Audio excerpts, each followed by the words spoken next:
Myself, Udipto, আৰকে উদি যান্ত্ৰিকতাৰ পৰা কিছুদিন লগত আছিল আমাৰ গাঁওখনি, তাতেই আছিল মোৰ ঘৰখনি, য'ত আছিল মোৰ মৰমৰ মা, দেউতা, বা আৰু আইতা।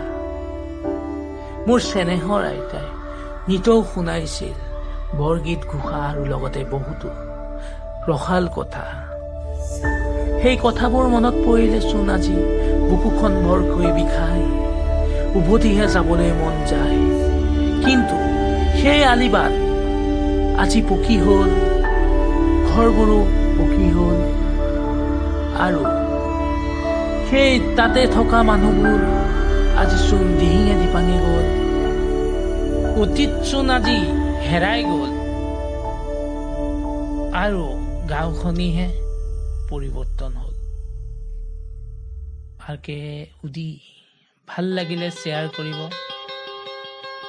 লাইক কৰিব আৰু চেনেলটো ছাবস্ক্ৰাইব কৰিব।